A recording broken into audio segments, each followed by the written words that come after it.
grabar. Ok, muy buenas noches a todos. Estamos Buenas hoy noches. el 30 de marzo. Hoy nos toca la sección número 11.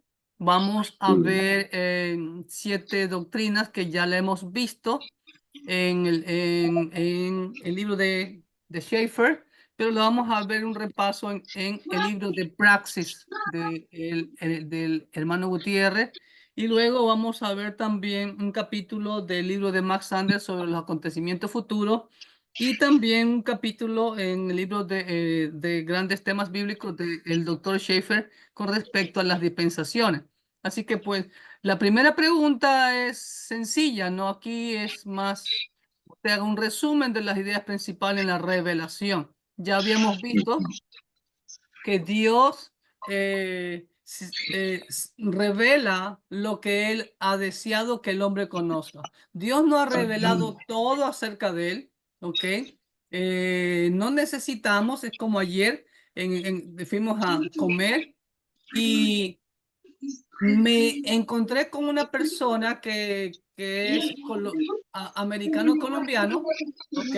Y entablamos mucho tiempo sobre la Biblia con el amigo pastor que está aquí conmigo. Y yo fui al carro a abrirle a mi esposa y a la otra hermana que anda con nosotros también, que nos está visitando. Y dije, voy a apoyarlo al pastor. Regresé a apoyarlo. Entonces, este hombre sabía de Biblia y decía que cómo es posible de que Caín, con quién se casó si solamente tenían 2 hijos, Caín y Abel. Entonces, yo le expliqué que la Biblia no es un libro en el cual es un libro cronológico de todas las personas que han vivido acá. Simplemente la historia de Caín y Abel es particular y por eso Dios le incluye en su revelación, ¿no? Sí, pero ¿con quién se casó? Digo, bueno, la Biblia dice claramente en capítulo 5 de Génesis que Adán y Eva vivieron más de 800 y pico de años, ¿no? 930 creo por ahí, y que pues tuvieron hijos e hijas. Entonces, y que pues Caín posiblemente se casó con otra hermana, pero ¿cómo? Si eso no es posible, que eso no puede ser, ¿y dónde están los certificados de defunción de ellos? Me pidió hasta certificados de defunción, imagínense. Entonces, pero como le digo, Dios ha revelado, ¿no? Lo que Él ha deseado y lo que es suficiente para nuestra fe y nuestra salvación. Y recuerde también que la revelación de Dios siempre va en forma progresiva, ¿no?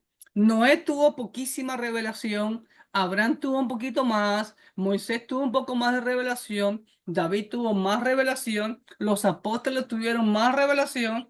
Usted y yo somos muy afortunados que tenemos la revelación completa. Ya no necesitamos más revelación como a veces usted escucha por ahí. ¿Estamos?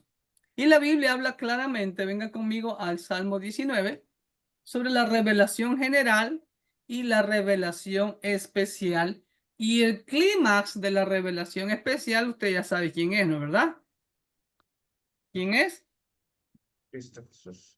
Cristo Jesús, así es. El Salmo 19, los 6 primeros versículos, hablan de esa revelación general. Si alguien me lo lee, por favor, le voy a pedir a algún secretario que tenga la Biblia a la mano. Salmo 19, del 1 al 6. A Los ver, voy a... cielos cuentan, Siga. ok. Los cielos cuentan la gloria de Dios y el firmamento anuncia la obra de sus manos. Un día emite palabra a otro día y una noche emite palabra a otra noche, declarando sabiduría. No hay lenguaje ni palabras, ni es oída su voz. Por toda la tierra salió su voz y hasta el extremo del mundo sus palabras. En ellos puso su tabernáculo para el sol y éste, como esposo que sale de su tálamo, se alegra cual gigante para correr el camino. De un extremo de los cielos es su salida y su curso hasta el término de ellos, y nada hay que se esconda de su calor. Muy bien. Son la revelación general. Ahora, mire ese juego de palabras que hace el salmista, versículo 3. Dice, no hay lenguaje, ni palabras, ni es oída su voz. Pero el 4 dice, por toda la tierra salió su voz. ¿Cómo es eso? ¿Es una contradicción? ¿Qué quiere decir eso? Y hasta el extremo del mundo sus palabras. ¿Qué quiere decir eso? ¿Se contradice la Biblia? ¿Cómo interpretamos eso? A ver, un voluntario. Inclusive el 2 dice, un día emite palabra, otro día, y una noche, otra noche declaran sabiduría. No hay lenguaje ni palabra, ni es oída su voz. Por toda la tierra salió su voz, y hasta el extremo del mundo sus palabras. Bueno, ya estamos hablando de la creación, hermano, y el versículo 1 dice que los mismos cielos cuentan la gloria de Dios, y no únicamente los cielos, toda la creación en general. Por ¿Cuántos no eso, hemos visto un atardecer? O sea, es hermosa la creación de Dios y nos habla de que, pues detrás de todo eso hermoso, tiene que haber alguien, ¿verdad? Que lo creó. correcto. Lo que quiere decir es que, ok, no hay voz audible, pero hay una voz con todo lo que podemos ver, ¿no? Solamente basta con abrir los ojos, ¿no? Y ver los cielos, ver esas fuerzas invisibles que mueven este universo, como yo ya le manifesté la otra vez. Usted y yo ahorita en este momento, hermano, estamos girando a más de 1600 kilómetros por hora alrededor de nuestro propio eje, lo que se llama el movimiento de rotación, ¿no? Y aparte el movimiento de traslación, ¿no? Que la Tierra va alrededor de el Sol, va a más de 100.000 kilómetros por hora, según tengo entendido. Y aparte de eso, el sistema solar va girando alrededor de otro sistema que se llama galaxia, ¿no? Y la galaxia va girando también alrededor de otro sistema que se llama constelación, y hay millones y millones de constelaciones. Y wow, ¿quién hace eso? ¿Quién mueve toda esa gran licuadora? ¿Y cómo ningún planeta se estrella contra otro? ¿No? Como nuestra atmósfera es un gran escudo, pero no lo podemos ver. Está ahí. ¿Estamos? Entonces, ahora, pero esa revelación general de Dios sirve para la salvación. Pregunto. No, No. No, no, correcto. Romanos 1. Exacto. Aún mismo como Romanos 1, la creación sirve para ver la majestuosidad. Como tú dices, alguien hizo esto. Hay un creador. Ahora, ¿cómo llega al creador? Ahí viene la revelación especial. Versículos del 7 al 11. Mi querido Marcelino. Perdón, hermano, ¿cuáles son? Salmo 19 del 7 al 11. Ok. La ley de Jehová es perfecta, que convierte el alma. El testimonio de Jehová es fiel, que hace sabio al sencillo. Los Ujú. mandamientos de Jehová son rectos, que alegran el corazón. El precepto de Jehová es puro, que alumbra los ojos. El temor de Jehová es limpio, que permanece para siempre. Los juicios de Jehová son verdad, todos justos. Deseables son más que el oro y más que mucho oro afinado, y dulces más que la miel y la que destila del panal. Tu siervo Ah, es además amonestado con ellos. En guardarlos hay grande galardón. ahí está. Esa es la revelación especial. Esa sí es la que transforma. Y la revelación especial, el clima de la revelación es nuestro Señor Jesucristo, el único que transforma. La palabra nos transforma, como dice ahí claramente, ¿no? Y mire, ahí está claramente lo que siempre les he manifestado. Dice, el testimonio de Jehová, o sea, su palabra es fiel, que hace sabio al sencillo, que hace sabio al a el simple, o sea, y no es que no hay excusa que diga, oh, es que yo no entiendo la Biblia, simplemente no la leemos. Y no con leerla una vez basta, Lore, como yo tienes siempre se lo he abierta dicho, la... ¿no? Si yo le pregunto a usted cuánto es 5 por 4, usted me va a responder a la velocidad de un rayo 20. Pero para que usted y yo respondamos a la velocidad de un rayo, que 5 por 4 es 20, pasó un proceso de enseñanza y de repeticiones de mínimo 3 años, 4 años. ¿Estamos? Entonces, con leernos una vez la Biblia, 2 veces la Biblia, 3 veces la Biblia, hermano, todos los años propóngase siempre leer la palabra de Dios. Amén. Entonces, eso es lo que podemos resumir sobre la revelación. De ahí la siguiente pregunta, el siguiente capítulo de Praxis es sobre la inspiración y la inerrancia.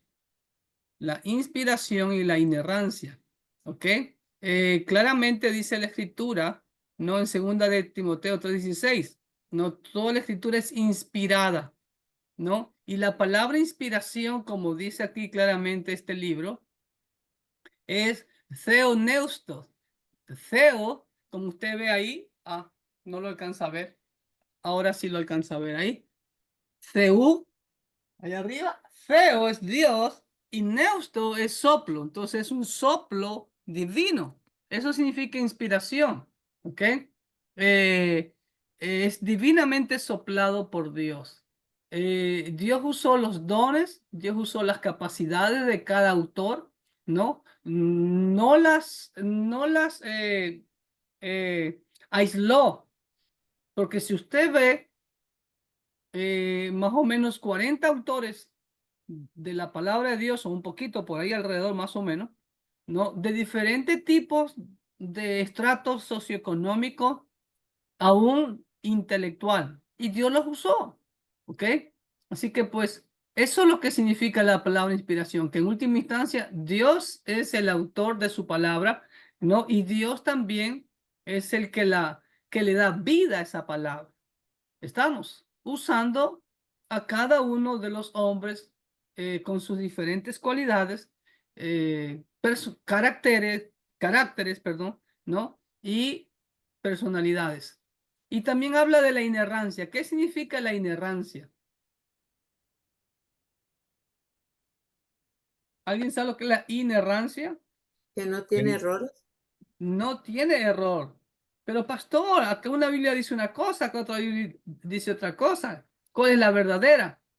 No sé si fueron ustedes o en el otro seminario que me preguntaron, ¿cuál es la mejor Biblia? ¿Cuál es la verdad? Bueno, les dije, mire, aquí yo tengo muchas Biblias aquí atrás, ¿no? Y pues generalmente lo que yo hago es me voy a los originales, tanto al hebreo como al griego, ¿no? Y tenemos hoy en día tantos recursos para eso. Pero la inerrancia apuntan también a su autoridad. La Biblia no tiene errores en sus manuscritos originales. Eh, Hoy fui a llevar a mi amigo pastor al Museo de la Biblia, ¿no? Y también tengo una hermana mexicana que va a dar unas conferencias. Ella tiene una maestría en educación cristiana y va a dar unos talleres a maestros este sábado. Ya ha venido aquí algunas veces y yo también he ido donde ella, allá en Playa del Carmen.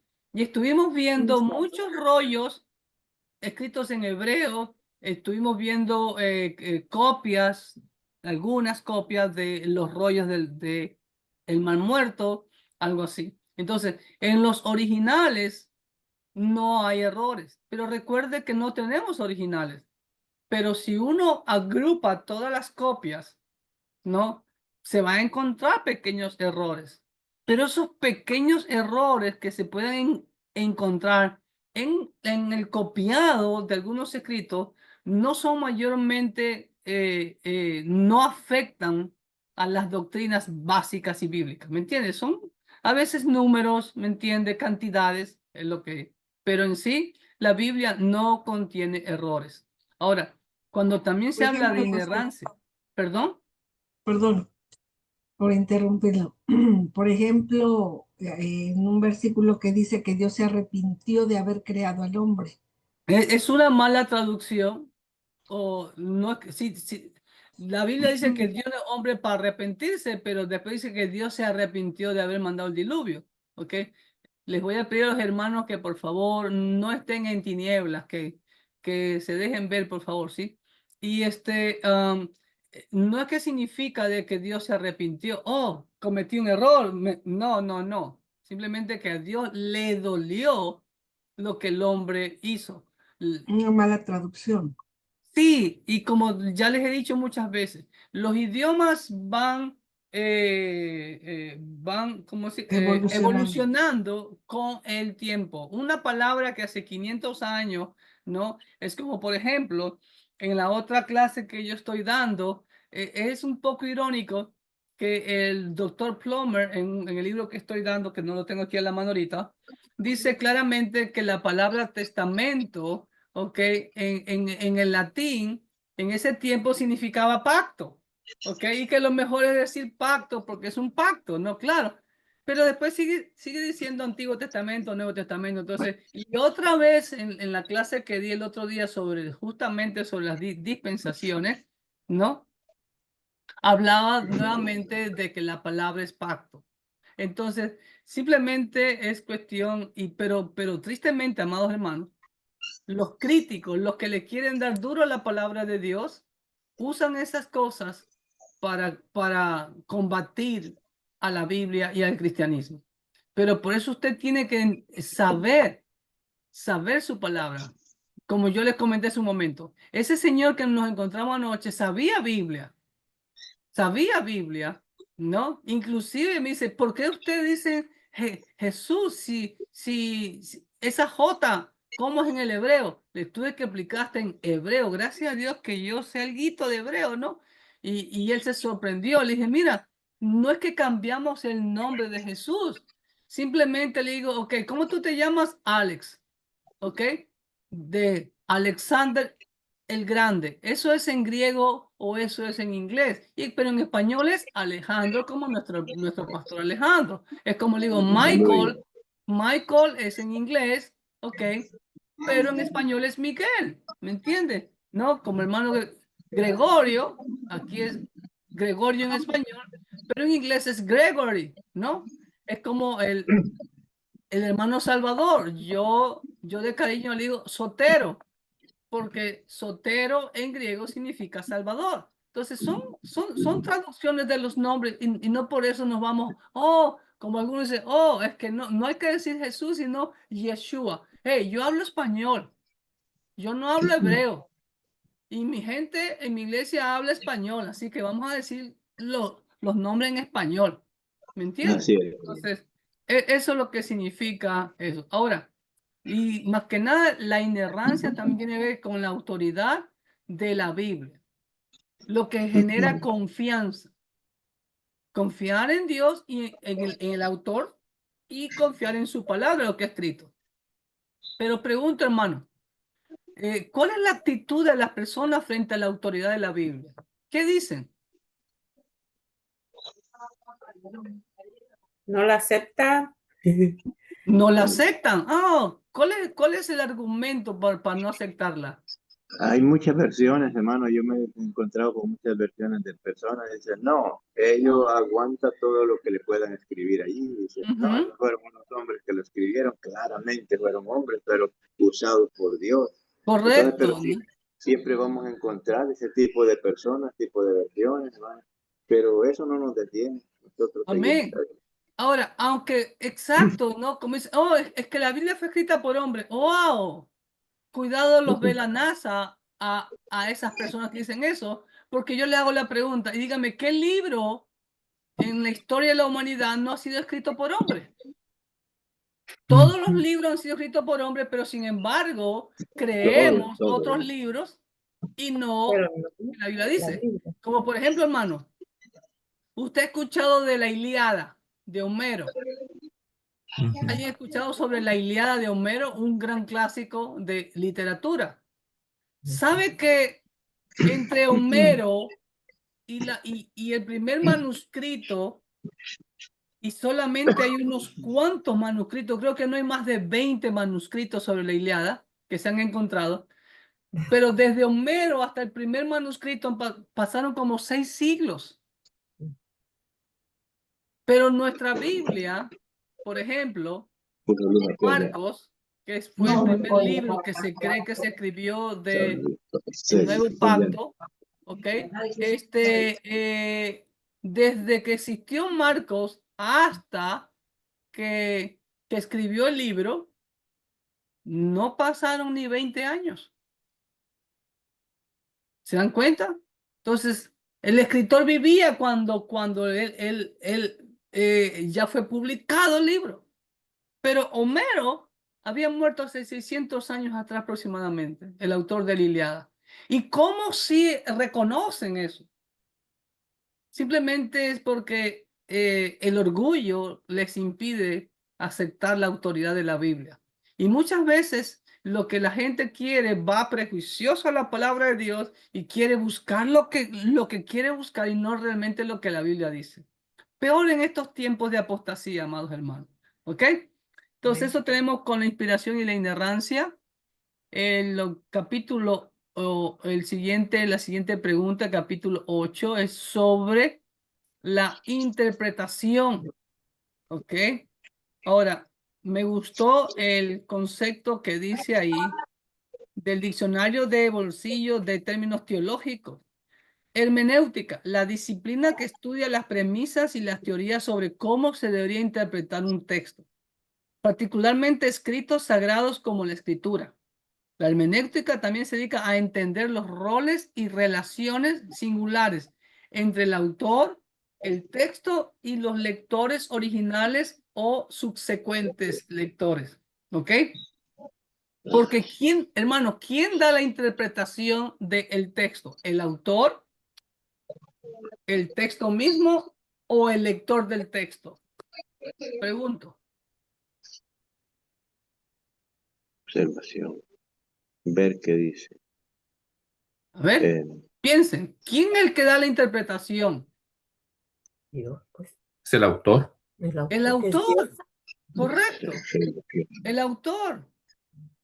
Ahora, no es el texto, porque ahí le estamos restando autoridad al autor, ni peor el lector, porque alguien puede decir, bueno, yo interpreto esto, a mí no me importa lo que el autor quiera decir. Entonces, y si el autor vivió y dice, hey, eso yo no fui lo que yo quise decir. ¿Me hago entender?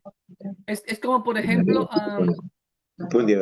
vemos claramente hoy en día tanta mala interpretación que hacen de la palabra de Dios, ¿no? Permítanme, ahora sí. Lamentablemente, como por ejemplo, ahora que fui al Museo de la Biblia, vi un texto ahí supuestamente de Hechos capítulo 6 nuevamente, en que supuestamente los ángeles tuvieron relaciones con las hijas de los hombres y de ahí salieron los gigantes. Porque lamentablemente los seres humanos aprendemos solamente, nos quedamos con lo primero que vemos o lo primero que escuchamos, pero tenemos que profundizar. Y la misma Biblia es su propio intérprete. Por eso el Señor nos ordena en Juan 5:39 escudriñar las escrituras. Pedro, en 2 de Pedro 1, 20-21, dice que nunca la profecía fue traída por interpretación privada. ¿Sí ve? No es mi interpretación, es el Espíritu Santo el que interpreta. ¿Ok? No es que yo quiero, pero pastor me va a decir, pero ¿cómo algunos hermanos, o sea, que el que no interpreta bien la palabra está en pecado? Porque, por ejemplo, con respecto a temas del futuro, hay hermanos que no creen en el milenio. Otros hermanos creemos en el milenio. Entonces, ¿quién está en pecado? Ninguno de los dos. ¿Me entiende? Eso es algo diferente, ¿no? Uno lo interpreta de acuerdo a ciertos principios de hermenéutica. Para algunos, todo es simbólico o todos queremos espiritualizarlo, ¿ok? ¿Me entienden? En cambio, tenemos que ver la Biblia como es. Cuando es una parábola, es una parábola. Cuando es una hipérbole, es una hipérbole. Como por ejemplo, Jesús dijo, yo soy la puerta, ¿no? Entonces, aquí yo veo en la cámara de Gaby, veo una puerta. En la cámara de la hermana Yoconda, veo otra puerta. Entonces, ahí está Jesús. ¿Sí ve? Eso podría ser una interpretación, si ve, muy literal. ¿Se dan cuenta? Eso es un simbolismo. Cuando Jesús dijo, yo soy la puerta, no quiso decir que toda puerta que usted ve por ahí, ahí está Jesús. No, él quiso decir que él es el único acceso al Padre. Como en Juan 14:6, yo soy el camino, la verdad y la vida. Nadie va al Padre sino por mí. ¿Estamos? Entonces, cuidado con esa mala interpretación. Por eso es importantísimo, como el Señor ordenó en Juan 5:39, escudriñar las Escrituras, ¿no? Y vamos a hacer una pequeña probadita. Abra su Biblia, por favor. Les voy a enseñar algo a escudriñar. Mateo 8, del 1 al 4. Rapidito. Solo vamos a escudriñar un versículo. 1 o 2. Mateo 8, del 1 al 4.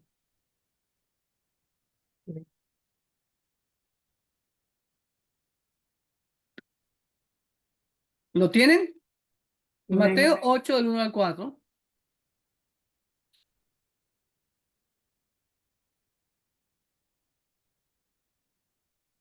Para poder entender, hay que leer 2 veces, leer 3 veces el pasaje, leer el contexto que pasó antes, ¿no?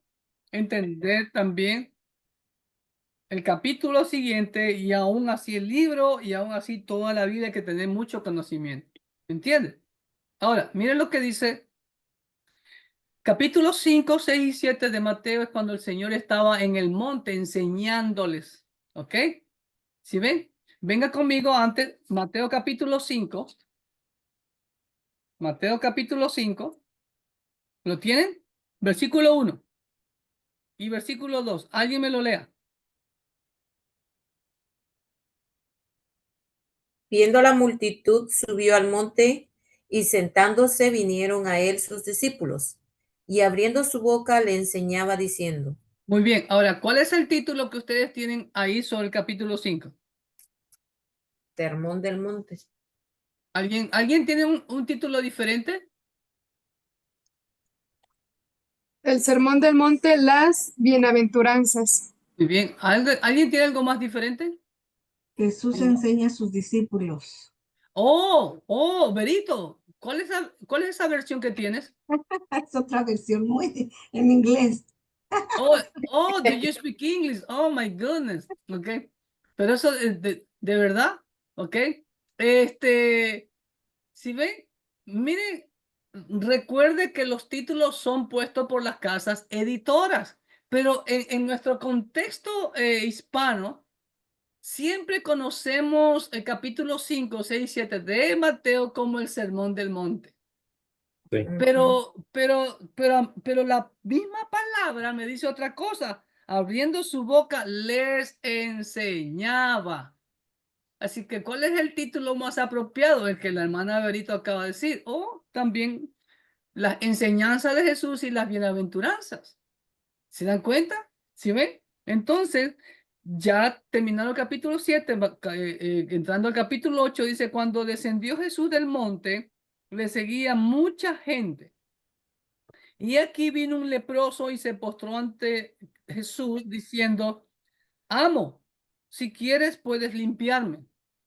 Jesús extendiendo la mano y le tocó diciendo, quiero, se limpio, y al instante su lepra desapareció. Hasta ahí nomás. Muy bien. Pregunta número 1. ¿Quién es el personaje o cuántos personajes vemos aquí en este pasaje? Solo los 3 primeros versículos. Hola. 2, ¿no? 2, muy Jesús y bien. el leproso. Correcto, Celso. Jesús y el leproso. Entonces, vamos a analizar a Jesús. Dice, cuando Jesús descendió del monte, le seguía mucha gente. Muy bien. ¿Qué cosa diferente pudo haber hecho la gente? Bueno, también vemos a la gente aquí, 3, perdón. La gente, Jesús, la gente y el leproso. ¿Qué cosa diferente pudo haber hecho la gente? Y ahí la palabra en el griego, mucha gente, es una sola palabra, que quiere decir muchedumbre. Le seguía una muchedumbre. Para mí, que la mucha gente podía rechazar al leproso porque no podía estar junto con ellos. Ok, bueno, pero todavía no nos adelantemos al leproso. Solamente enfoquémonos en el primer versículo. Cuando Jesús descendió del monte, le seguía mucha gente. Ahí hay una verdad, hermanos. ¿Cuál es la verdad? Le seguían porque esperaban ellos una buena palabra del maestro. ¿Usted cree que le seguían porque esperaban una buena palabra del maestro? Gaby Algunos, mueve la cabeza diciendo, no, algunos, mueve la cabeza algunos. diciendo, Le no. seguían porque querían un beneficio propio. ¡Ay! ¡Ay! La hermana Yoko siente que sí, ¿no? Y de hecho, como yo, por eso la importancia de conocer la Biblia, porque yo sé que en otros pasajes de la Biblia el Señor dijo, ustedes me siguen porque les doy de comer. ¡Ay! ¡Qué fuerte!, ¿no? ¿Sí ven? Y ahí viene la aplicación, hermano. Hoy en día hay muchedumbre así que buscan Claro que sí, solo, siguen a claro. Jesús porque, a ver, ¿qué beneficio encuentro en la iglesia? Ujú. ¿No? Y más es con la teología de la liberación.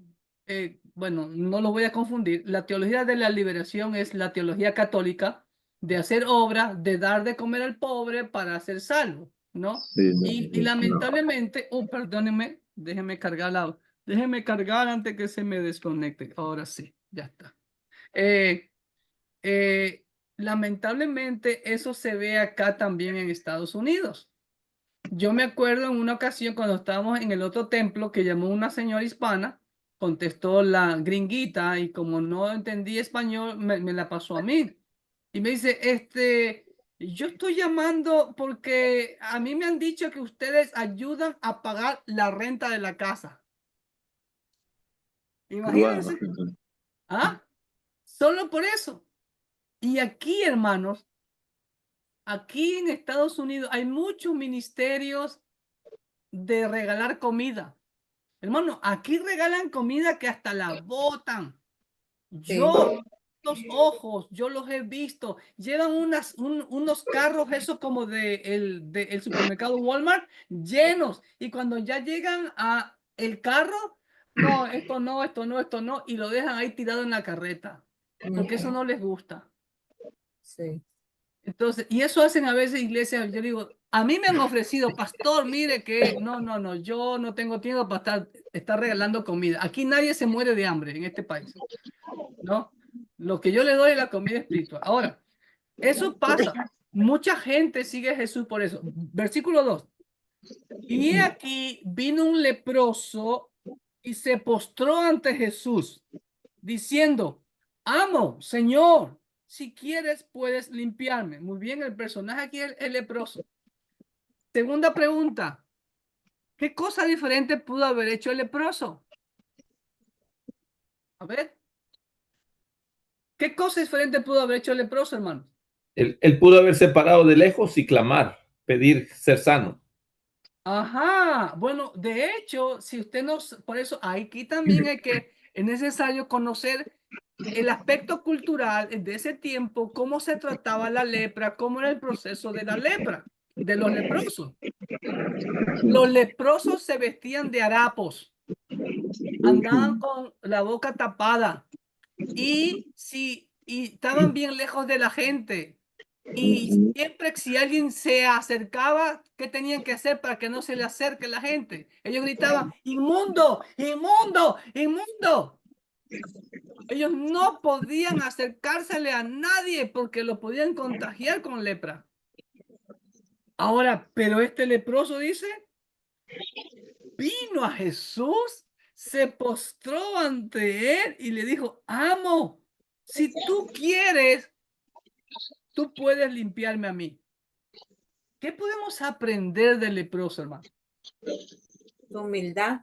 Humildad. ¿Qué más? Reconoció que él era más que él. O sea, que era, porque le dijo amo o señor. Correcto. Ajá. Al decirle Kiri, Kokurio, amo, o Adonai en hebreo, ¿cómo lo reconoció? Como Dios. Como superior. No solo como superior, sino como Como Dios. Dios, el Mesías.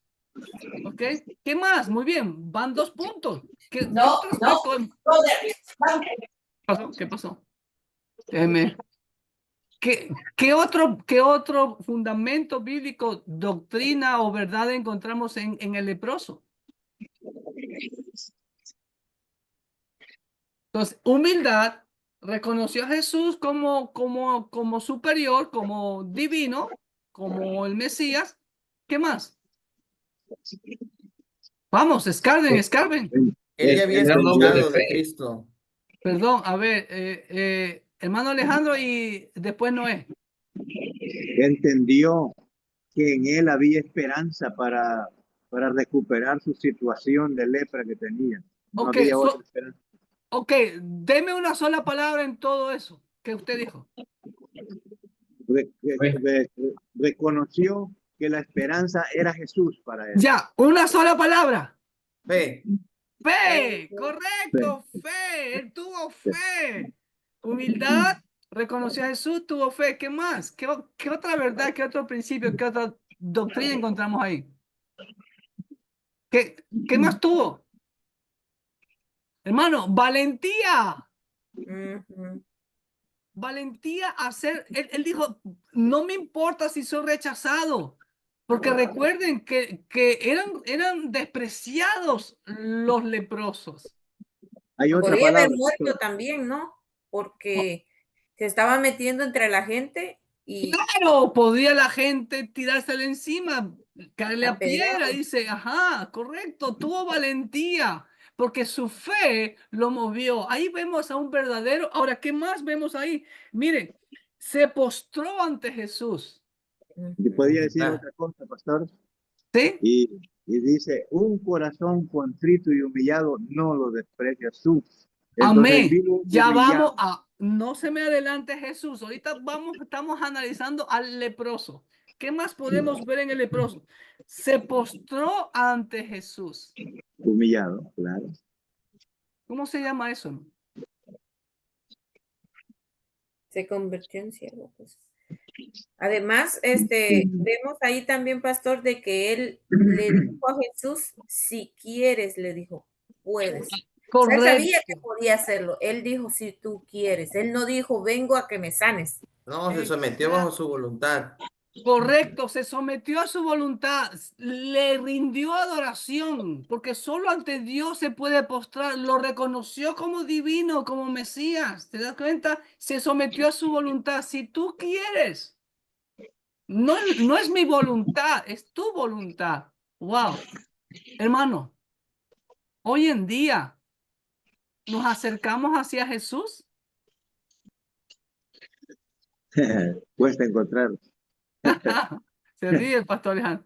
¿Ah? Nos acercamos con esa actitud de humildad, de reconocimiento que Él es el que lo puede todo y que si tú deseas, Señor, yo soy sano, si no, no hay problema, te sigo adorando. Dígamelo. La Tenemos mayoría de personas, incluso muchas veces nosotros, realmente no nos metemos de una manera directa a la voluntad de Dios. Nosotros casi le decimos a Dios, yo quiero que hagas esto, aquello, lo otro. correcto. Hoy en día le damos órdenes a Dios. Tristemente. Vamos rápido. Versículo 3. ¿Qué hizo Jesús? Jesús extendió la mano y le tocó diciendo, quiero ser limpio. Al instante su lepra desapareció. Ok, el personaje aquí es Jesús. ¿Qué cosa diferente pudo haber hecho Jesús? Pues no hacerle caso, pues, e irse. ¡Fuera, leproso! ¡Fuera, inmundo! ¡Inmundo! ¡Fuera! ¡Fuera! ¡Mantén tu distancia! Sos oportunista, porque me viste llegar acá. Porque me viste. ¿Sí ve? Pero mire lo que dice. Jesús extendió su mano y lo tocó, diciendo, sí, yo quiero que tú seas limpio. Y al instante su lepra desapareció. ¿Qué podemos aprender del carácter de Jesús? Ahí vemos también que él pudo haberle dicho, sé limpio, sin haberlo tocado, pero más sin embargo, él extendió su mano y extendió su mano diciéndole, o sea, que él no, es como cuando Dios hizo al hombre, ¿no? ¿Ya? Él lo hizo con sus propias manos. Bien pudo haber hecho que se haga el hombre, como dijo que se haga al día, o sea, por su medio de su palabra, pero él extendió su mano, demostró su amor. ¿Qué podemos aprender? Eso, amor de Jesús.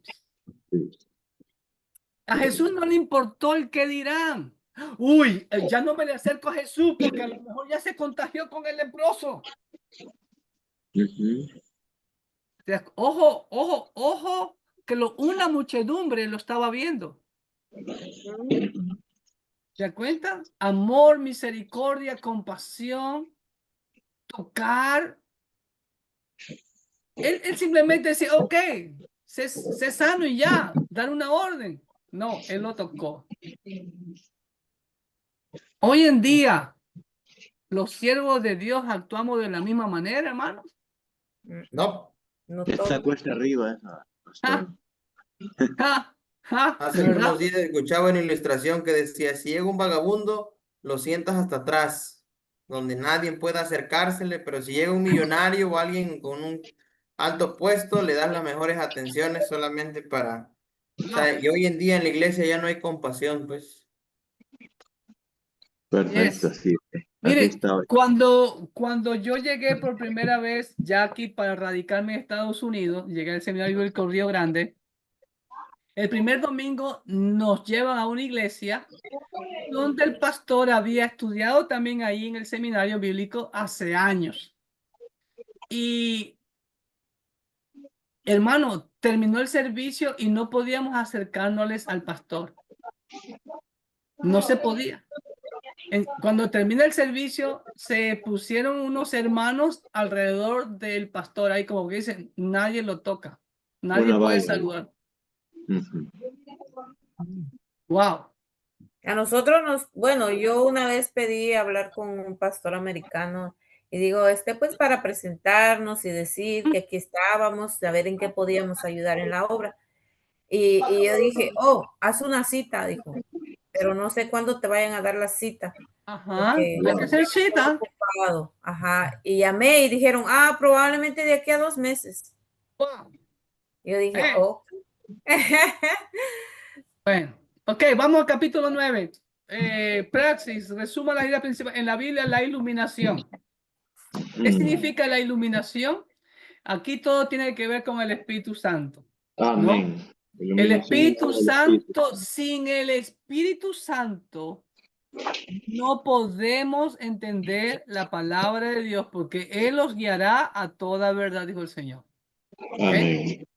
Así que a través del Espíritu Santo, la palabra de Dios se hace clara para nosotros. ¿No? Y no solamente que nos ilumina a entender la palabra, sino que también nos impulsa a obedecerla. ¿Estamos? ¿Ok? Pero, Ahora también es verdad.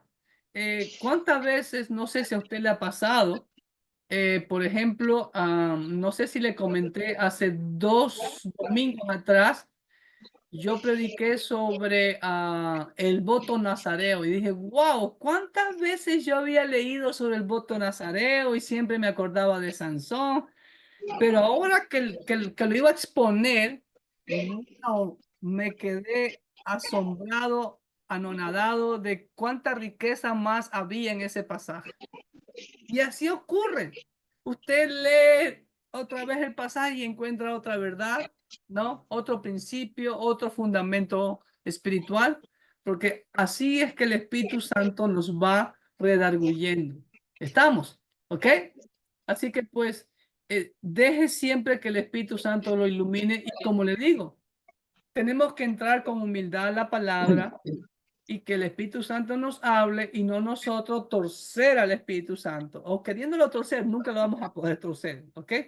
Ahora, algo que sí me llamó la atención en este capítulo 9 de la iluminación de este libro de Praxis y me dio mucha tristeza es que en la página 50 abajo dice aplicación práctica, ¿pueden encender la luz? Hace una pregunta. Y me dio tristeza de que dice que hace poco llevé a un buen amigo a conocer una casa embrujada. Hello. Sí, Hola. amén. Hola. Estamos. Sí, Sí. quiere decir que se fue a lo de Halloween. Yo también pensé eso. que un cristiano y peor un siervo de Dios vaya a pagar para entrar a una casa embrujada. Discúlpame. Parece que a este hermano, con todo respeto, en su Biblia no está Santiago 4:4, ¿no? Y el otro pasaje, Santiago 4 dice, si vosotros hacéis amigos del mundo, te conviertes en enemigos de Dios. Y hay otro pasaje que me dice que tiene que, ¿cómo es? Tiene que ver qué relación tienen las tinieblas con la luz. Correcto, hay tantos pasajes. El otro dice, hay que reprenderlas, no acogerlas, sino reprenderlas. Estoy parafraseando un versículo que ahorita se me viene a la memoria, pero no me acuerdo exactamente dónde está. ¿Se da cuenta? Yo que voy a tener tiempo para estar en eso, hermano, discúlpame. Entonces, solo quería acotar eso. Romanos 8 es claro. El Espíritu Santo nos conduce a toda verdad. Y aquí, con ese ejemplo que este hermano dio, pues metió las 4, como decimos nosotros. Está hablando de la iluminación, que el Espíritu Santo nos ilumina, pero parece que él contristó al Espíritu Santo, definitivamente que lo hizo, ¿no? No creo que el Espíritu Santo lo iluminó a ir a la casa embrujada, y más aún llevar un amigo a la casa embrujada. Sí. Ok, bueno. Pastor, iluminación. Pastor, Sí. Yo tengo una pregunta. En el seminario se supone que revisan todos estos material que se va a usar, ¿no? Entonces, ¿por qué permiten que si es un libro, o sea, tiene buenos comentarios y todo, pero ¿por qué cositas así no las toman en cuenta? Porque ahí está, vuelvo y repito, lamentablemente es el status quo, y si es que tú te quieres salir del status quo o de la corriente donde va todo el mundo, entonces ya no vas a ser bien visto. ¿Me entiendes? Porque para mí en lo personal ese libro no me gustó mucho. Bueno, ¿me entiendes? Toma lo bueno, desecha lo malo. Sí, Por eso, simplemente. correcto, hay que ser críticos en ese aspecto. O sea, muy bien. Agarro lo bueno, desecho lo malo. Por eso yo les hago ver eso. ¿Ok? Y lamentablemente, Berito, eso pasa en todos lados porque es el status quo y pues, ¿me entiendes? Sí, ya entiendo. Es triste, Es ¿no? Es triste. como, por ejemplo, ahora que fui al Museo de la Biblia, hay un letrero enorme de 3 pisos, donde está la escalera del museo, y dice Easter, ¿no? Entonces, yo dije en voz alta, eso no debe decidiste ahí, sino Passover. Y mi esposo me dice, no vas a hacer escándalo, no vas a decir nada. Le digo, yo sí hablo. ¿No? Porque eso es paganismo, ¿me entiendes? Entonces, aquí en Estados Unidos ven eso como muy normal y como muy bíblico. Lo mismo que el Halloween, hermano. ¿Ok? Pero recordemos que Satanás se disfraza como ángel de luz. ¿Ok? El capítulo 10 vemos sobre el canon. ¿Ok? Ya vimos eso anteriormente sobre el canon. La palabra canon, que traducido del griego significa una regla, se aplica a la Biblia de 2 modos. Primero, respecto a la Biblia como la medida de fe y práctica de la iglesia. Así es, hermano. Este es nuestro manual. ¿Qué dice la Biblia? ¿Qué dice la Biblia? ¿Qué dice la Biblia? ¿Qué dice la Biblia? No qué dice Pastor Clever, no qué dicen los bautistas, los metodistas, los pentecostales, los aliancistas, los tiki-tiki, los tiki-taka. No, es qué dice la Biblia. Amén. Y segundo, respecto a su contenido, como el compendio y listado correcto de libros inspirados. Me gustó esa definición de la Biblia de estudio en inglés ESV. Es English Standard Version, la versión estándar de inglés. ¿Ok? Ahora bien, ahora lo que sí me llama la atención que hace hincapié ahí en que el problema es con los libros del Nuevo Pacto. No, hermano. No hay problema con los libros del Nuevo Pacto. Se Lo que hay establecieron. problema es con los libros del Antiguo Pacto. ¿Ok? y que lamentablemente hacen hincapié la iglesia tradicional de que pues hay más libros y que pues, Ujú. pero como ya vimos nosotros le recordamos a los católicos que los libros del Antiguo Pacto fueron fijados por los judíos, no por los cristianos. Así como los cristianos no participamos en nada en el canon del Antiguo Pacto, sino los judíos, así mismo los judíos no participaron en nada en el canon del Nuevo Pacto. Del nuevo pacto. Y simplemente lo que nosotros hicimos fue recibirlo. ¿Estamos? Y, Sí. y es interesante ver cómo fue evolucionando hasta que se completó el canon, ¿no? Porque la primera mención de los libros del canon del Nuevo Pacto fue introducida por Atanasio, el obispo Atanasio, en el año 367 después de Cristo. Imagínense cuántos años después, más de 300 años, 330 y pico años después de la ascensión de Jesús. Después en el concilio de Hipona también se lo mencionó y se llevó la lista. Y en el concilio de Cartago, en el norte de África, queda Cartago, creo que en el país de Túnez, ¿no? En el año 397, ahí también ya lo confirmaron.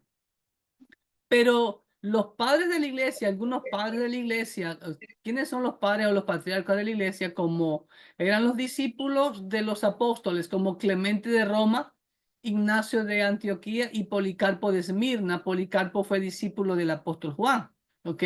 Reconocían como divinos los libros del Nuevo Pacto. Estamos hablando en el segundo siglo, hermano, ¿ok? Pero, Ujú. pero imagínense, en el cuarto siglo prácticamente fue que ya se cerró el canon de el Nuevo Pacto. Los 27 libros que tenemos ahora, aunque hay muchísimos más libros, como yo le mencioné la vez pasada, yo ya les mostré ahí ese PowerPoint, habían hasta apocalipsis, como 4 o 5 falsos apocalipsis. Y qué curioso que ni la Iglesia Católica ni nosotros tenemos ni uno más ni uno menos, igualito. ¿Ok? Entonces, eso es con respecto al canon. Y vámonos ahora a... Pastor, lo vuelve a repetir, lo de ningún, que tenemos los mismos libros, ¿cómo? Perdón. Que ni los católicos ni nosotros tenemos ni un libro más ni un libro menos con respecto al nuevo pacto. ¿Ok? Con respecto al nuevo pacto. Oh, sí. Eso sí fueron fijados por los cristianos. ¿Ok? Todo el debate es en el antiguo pacto. Pero porque ellos quieren hacerlo, porque ahí apoyan sus falsas doctrinas sobre la oración a los muertos, el fin justifica los medios y otras falsas doctrinas. Y claramente los judíos fueron que fijaron como lo conocemos, los 39 libros, ¿ok? Los judíos fijaron 3 divisiones que yo ya se las nombré: Torá, la ley, los profetas y los escritos, Torá, Neviín, Ketubín, que son 3 divisiones, pero en esas 3 divisiones de los judíos están todos nuestros libros desde Génesis 1:1 hasta Malaquías 4:6, no más. ¿Estamos? ¿Ok? Ahora bien, Correcto. vamos al libro de Max Anderson, 30 días para entender la doctrina de los acontecimientos futuros. ¿Ok? Hermano querido, ¿qué ha escuchado usted sobre los acontecimientos futuros? Eventos son los que van a suceder en el futuro.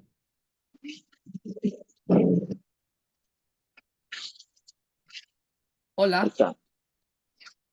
El Ya. rapto, Armagedón, Capítulo 10. Cristo viene por su iglesia, Cristo, Ya, muy bien. Ahora, con los respecto juicios de a, Dios. miren, aquí este hermano solamente resume, digo, muy sencillito el libro, y está bien, como digo, pues es un libro para como usarlo para escuela dominical, pero las 4 subdivisiones más importantes de la doctrina de los sucesos del futuro es regreso. Todos coincidimos de que Jesús volverá. ¿Ok?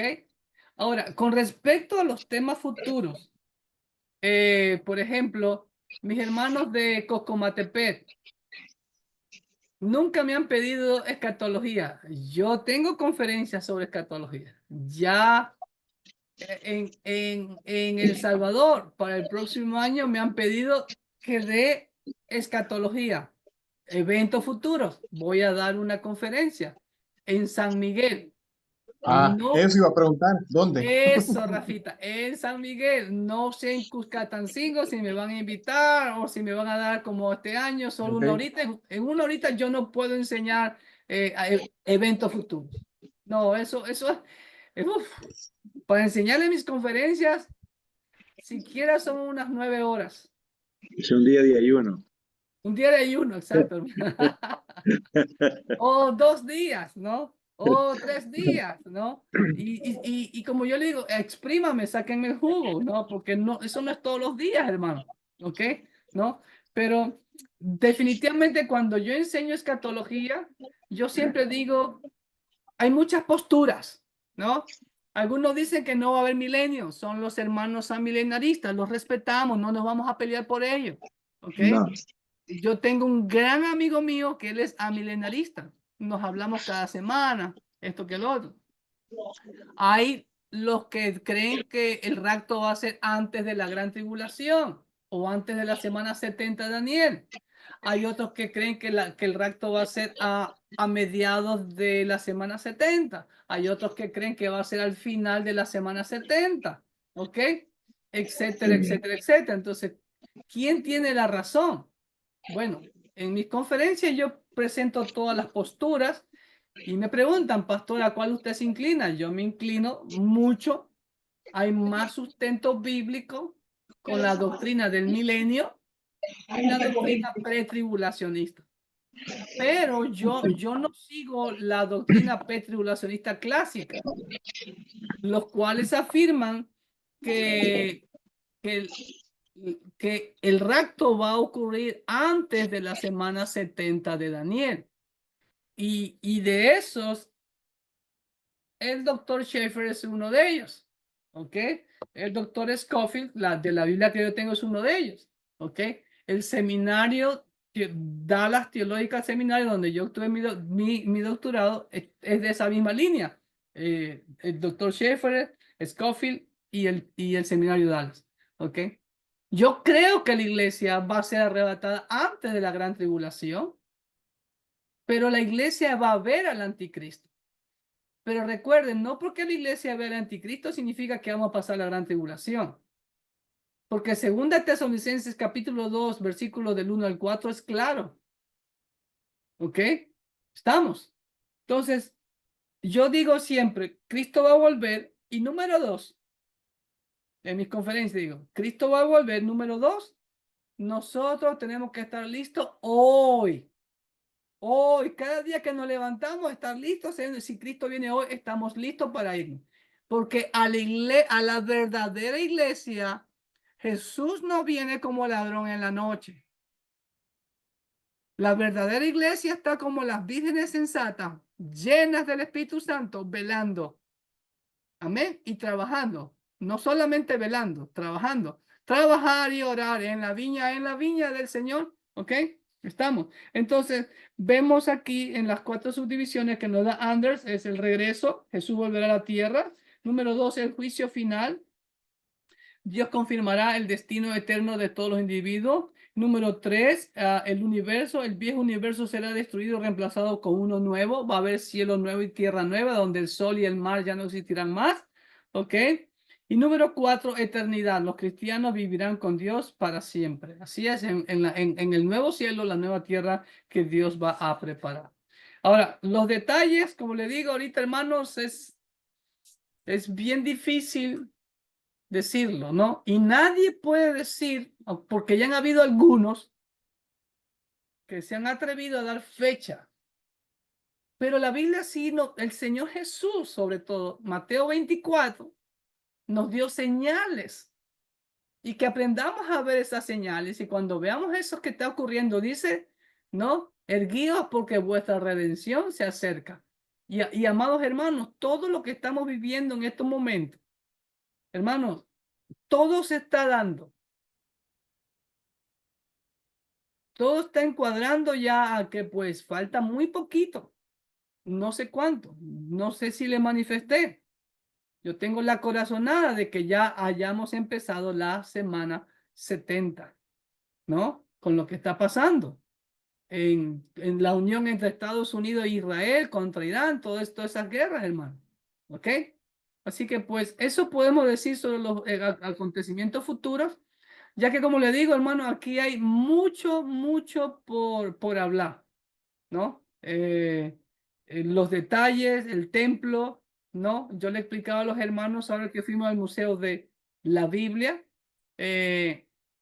sobre dónde posiblemente sería construido el templo. Yo les invito en mi canal de YouTube, ahí tengo 16 estudios sobre los eventos futuros. 16. Así que imagínense, entonces lo estoy resumiendo, ¿no? Entonces, yo lo que creo es, ¿cuál es el evento próximo primero, hermano? La aparición del anticristo. Venga conmigo, segunda de Tesalonicenses, rápido. Segunda de Tesalonicenses, capítulo 2.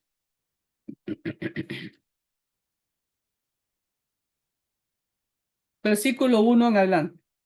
Alguien que me lo lea, por favor. Primero el versículo 1.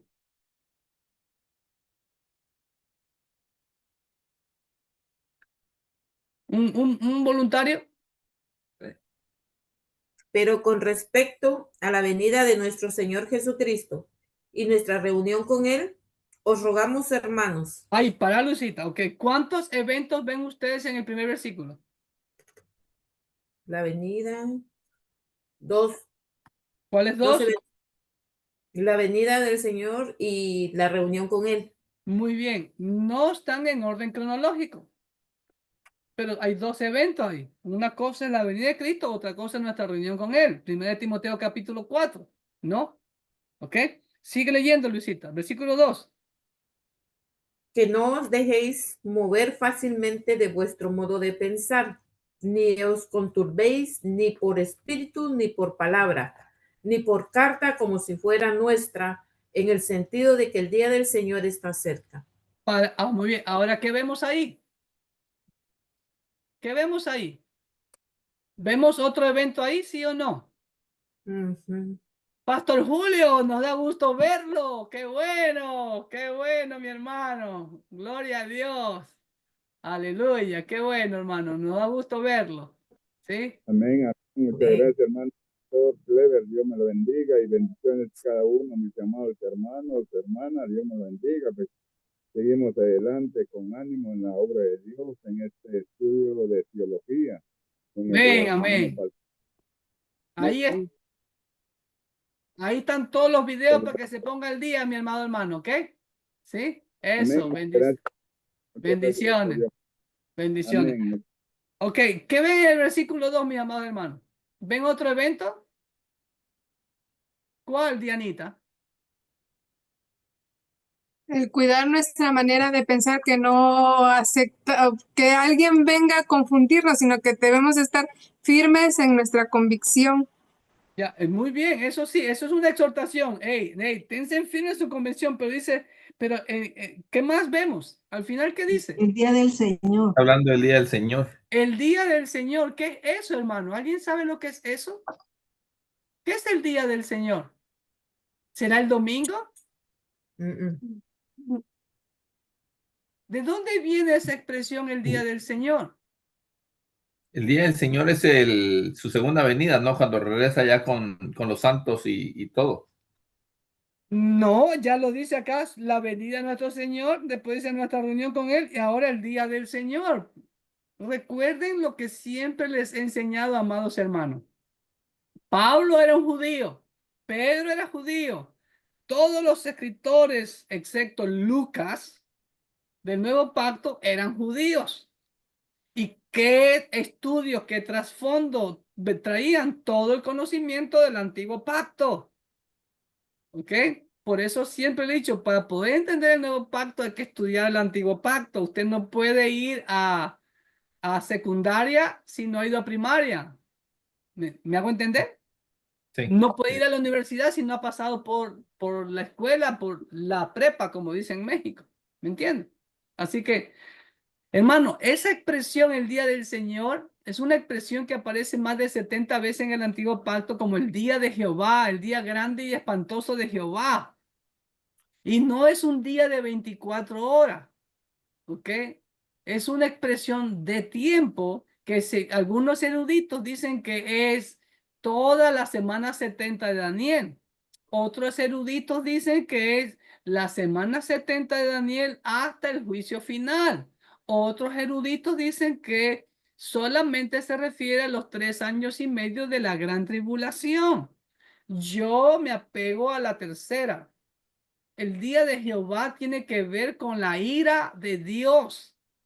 Y esa ira de Dios va a ser derramada durante los 3 años y medio postreros de la semana 70 de Daniel. ¿Estamos?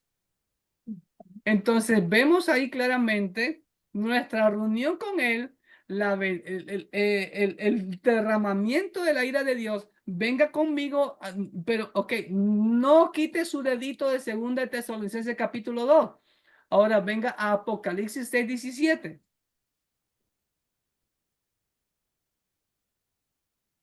¿Alguien me lo lea, por favor? Apocalipsis 6:17. Cuando se abre después del sexto sello, miren lo que pasa antes de que se abra el séptimo sello, que ese es el mero mero.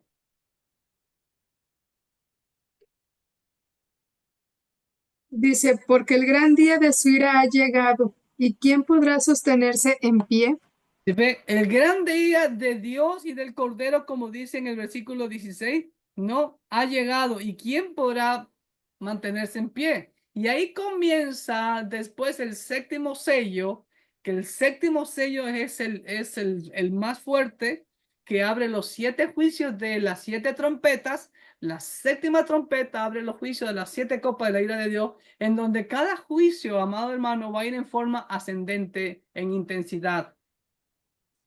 Si ven, todo ese tiempo es la gran tribulación, en donde el 2/3 de la humanidad va a ser cortada.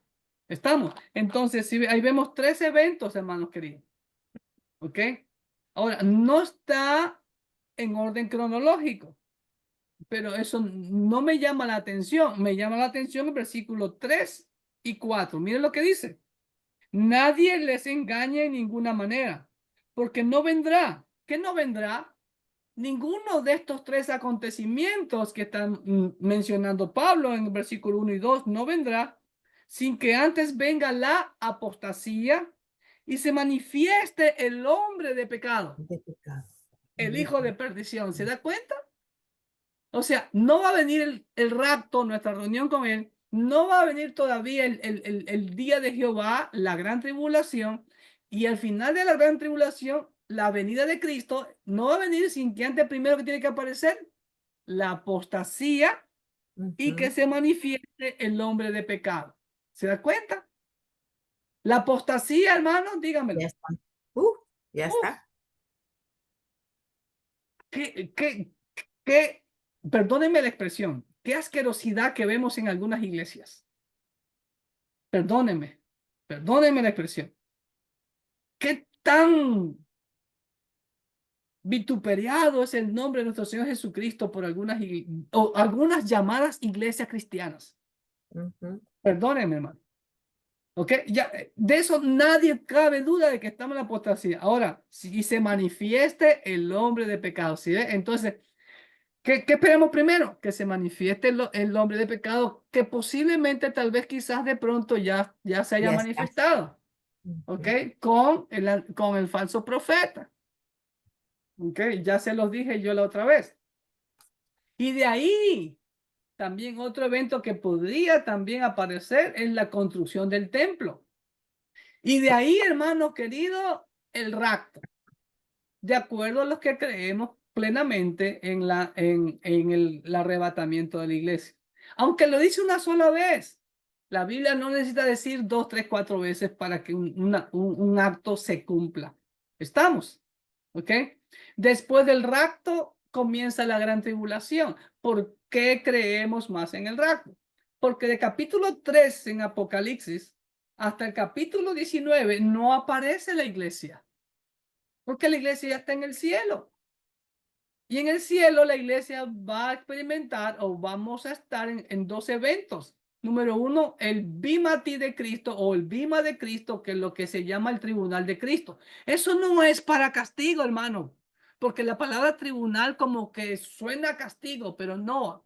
Ahí significa la tribuna. El bimati, como dice en griego, era el podio o la tribuna donde se colocaban los ganadores para ponerle la corona de laurel en los tiempos de Grecia y Roma. ¿Estamos? ¿Ok? Y después del tiempo de recibir nuestras coronas y todos los premios, los galardones, vamos a celebrar las bodas del Cordero. ¿Estamos? ¿Ok? Mientras aquí se desata la gran tribulación y ya después de las bodas del Cordero, como dice Apocalipsis 19, vienen las cenas de las bodas del Cordero. ¿Y saben cuál es la cena? Armagedón, donde todas las aves de rapiña de todo el mundo, Dios las va a reunir ahí en Jerusalén para que coman carne de reyes, de capitanes, de ricos, de grandes y chicos. ¿Sí ven?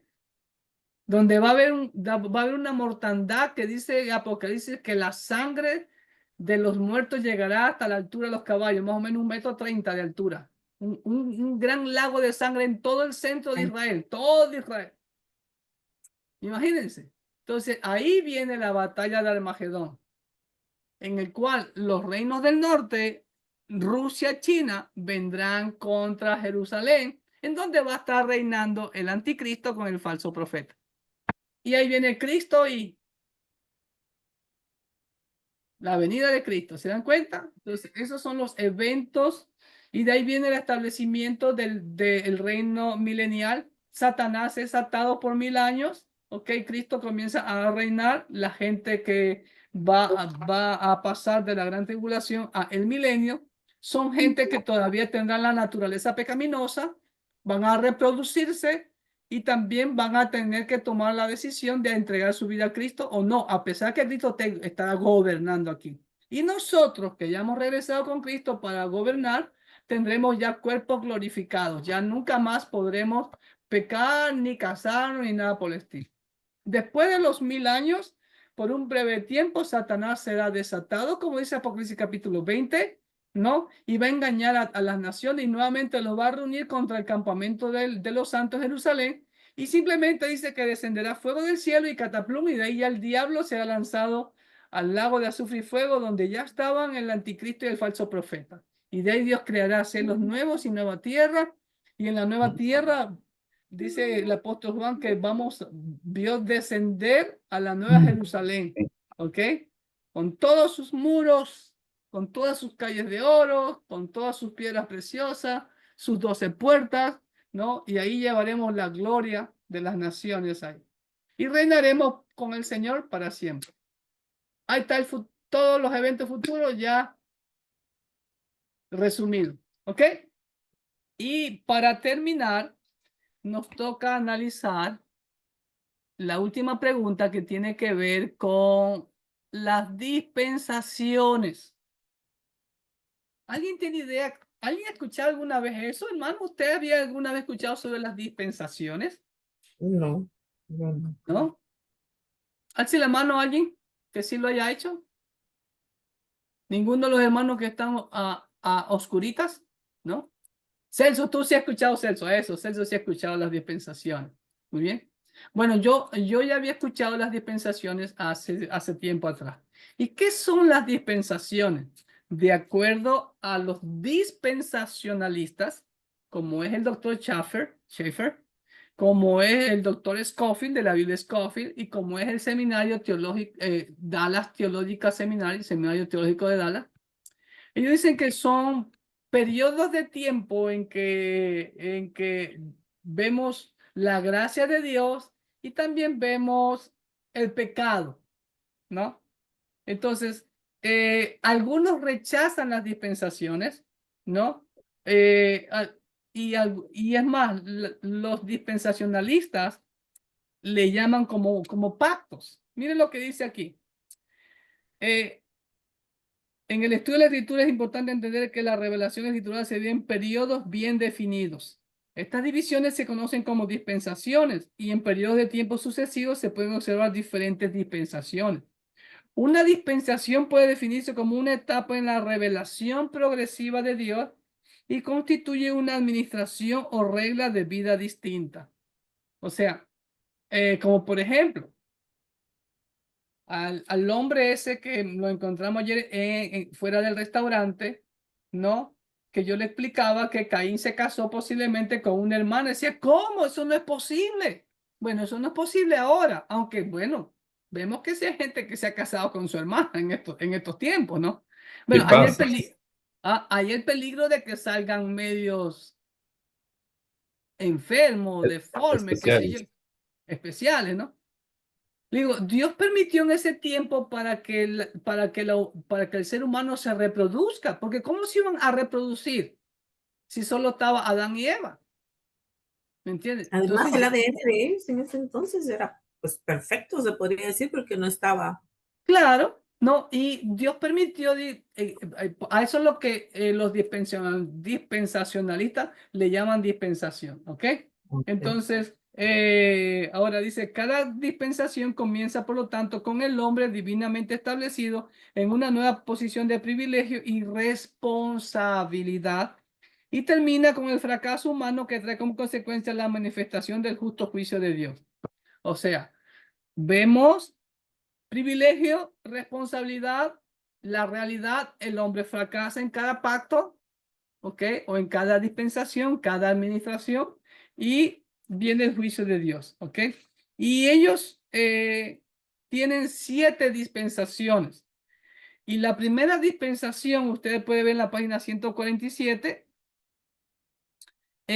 habla de la dispensación de la inocencia, o sea, desde la creación del hombre hasta antes de la caída, ¿no? Bueno, lo podríamos llamar el pacto adámico, el pacto de Dios con Adán, el pacto adámico, ¿ok?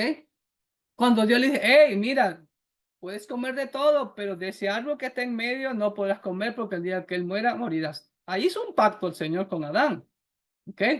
Entonces, pero ellos le llaman dispensación, ¿ok? Bueno, pero ahí tengo cierta inquietud, ya se las voy a demostrar. Esa es la primera dispensación, ¿no? El fracaso de Adán. La segunda dispensación, página 148, dice, la dispensación de la conciencia, la era de la determinación humana. Esta dispensación comienza en Génesis 3:7 cuando ya comete el pecado y se extiende hasta Génesis 8:19. Génesis 8:19. ¿Por qué hasta Génesis 8:19? ¿Qué vemos en Génesis 8:19? Vamos a abrir nuestra Biblia. Tenga abierta su Biblia, por favor. Génesis 8:19. El diluvio. Dice, ajá, ya había pasado el diluvio. Y dice, todos los animales y todo reptil y toda ave, todo lo que se mueve sobre la tierra, según sus especies, salieron del arca. Bueno, le podemos llamar, como él dice, ya antes del pacto noémico, que es el que viene a continuación. Ahora, ¿ustedes creen que eso fue un pacto desde la caída del ser humano hasta el diluvio? Dios hizo un nuevo pacto ahí. Pero según ellos dicen que eso fue una dispensación, la de la conciencia. Bueno, de ahí en adelante el ser humano era consciente, ¿no? Conoció el bien y el mal. Y pues todas las dispensaciones son muy conscientes. Pero bueno, ellos le llaman así. Y mira lo que dice en esta dispensación de la conciencia de Génesis 3:7 al 8:9. Aunque no se revela un código detallado de moral dado al hombre en este tiempo, se le exigió que viviera de acuerdo a su conciencia y guardando el conocimiento de Dios a medida que le fuera dado. Viviendo a su conciencia, se le permitió, se le exigió. Y eso es lo que, no sé si es una mala traducción, pero aquí sí no comparto. Está un poquito forzado eso, ¿no? Claro, ¿cómo Dios va a exigir que viva el hombre a su conciencia? A su manera, no. Ya además, recuerde, ¿qué pasó con la conciencia después del pecado?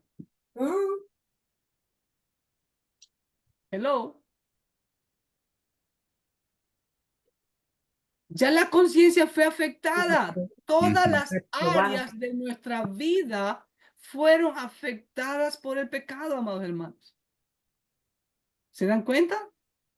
Bueno, Entonces, Dios, cómo podemos exigir? Ahí creo que no estoy de acuerdo. Por eso digo, hay ciertas cosas que, como digo, no estamos de acuerdo y no vemos ningún pacto, ¿sí? Lo que sí vemos es la promesa que Dios dio del Mesías en Génesis 3:15, que es lo que se llama como el protoevangelio, la primera mención del Mesías. Ok.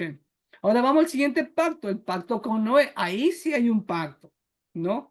Dice, es del 8:20, ¿no? Pero más bien, yo diría que empezaría desde el 9:9. Del 9:9 dice, y aquí yo establezco mi pacto con ustedes y con vuestros descendientes después de vosotros. ¿Sí ve? Versículo 11, y estableceré mi pacto con ustedes y no exterminaré ya más toda carne con aguas de diluvio, ni habrá más diluvio para destruir la tierra. ¿Sí ve? Ahí aparece el pacto.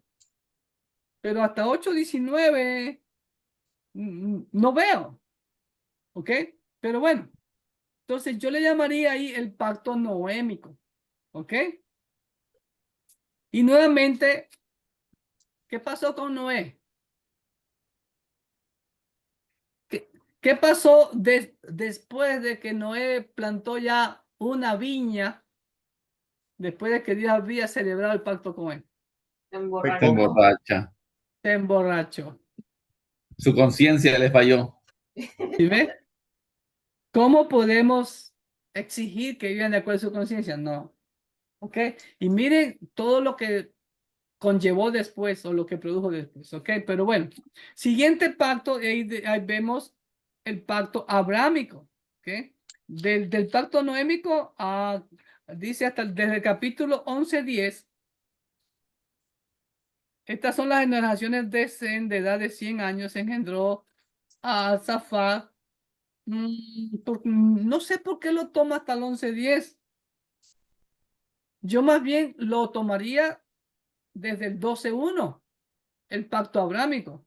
Pero Jehová había dicho a Abraham, vete de tu tierra y de tu parentela y de la casa de tu padre, la que yo te mostraré, y haré de ti una nación grande y te bendeciré, engrandeceré tu nombre y serás bendición. Bendeciré a los que te bendijeren y a los que te maldijeren maldiciré, y serán benditas en ti todas las familias de la tierra. ¿Están de acuerdo conmigo, hermano, que ahí es que empieza el pacto abrámico? ¿Qué No, creen Dios ustedes? llama a Abraham en el capítulo 12. Bueno, sí, claro, ¿no? Porque ahí es que, porque el capítulo 11 solo me da las generaciones hasta Abraham. Y por eso el 12, empezando el 1, hace hincapié, pero Jehová había dicho a Abraham. ¿Ok? ¿Se dan cuenta?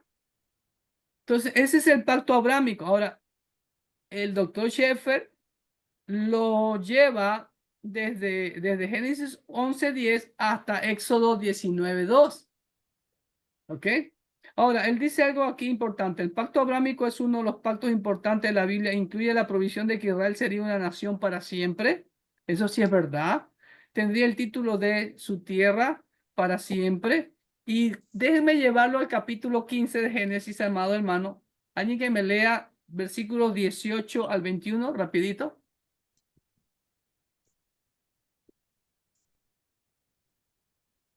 En aquel día hizo Jehová un pacto con Abraham, diciendo, a tu descendencia daré esta tierra, desde el río de Egipto hasta el río grande, el río Éufrates. La tierra de los ceneos, los ceneseos, los capmoneos, los eteos, los fereceos, los refaitas, los amorreos, los cananeos, los gergeseos y los jebuseos. Y todos esos feos. ¿Ok? Ahora, hermano, eso ya ha sido una realidad. Ese pacto de Dios ya se ha cumplido. Ahí está claro, en aquel día hizo Jehová un pacto. Que la tierra de Israel sería ¿de dónde? Desde el gran río, desde el río de Egipto ¿Cuál es el río de Egipto, hermano? Nilo. El El Éufrates. Nilo. Hasta el río Grande, lo dice claramente, el río Éufrates. ¿Alguna vez Israel ha llegado a toda esa extensión? ¿Cuándo se va a cumplir? ¿O es solamente simbólico? No. ¿O es literal? Porque lo da con manzanitas y peritas. El río de Egipto hasta el río Grande, el río Éufrates, para que no te quepa la menor duda. Y además incluye quiénes son los que habitaban toda esa zona. La tierra de los eneos, ceneseos, los cananeos, los heteos, los fereceos, los refaitas, los amorreos, los cananeos, los jebuseos, los feos y todos esos jebuseos. ¿Se dan cuenta? En el mejor de los casos, Israel llegó hasta el Éufrates por poco tiempo en el reinado de Salomón. Pues ya después otra vez se redujo. Pero no ocuparon todo. ¿Estamos? Entonces, ¿cuándo se va a cumplir eso? El milenio. ¿Ok? Continúo. Ahora. Pastor, una pregunta. Sí.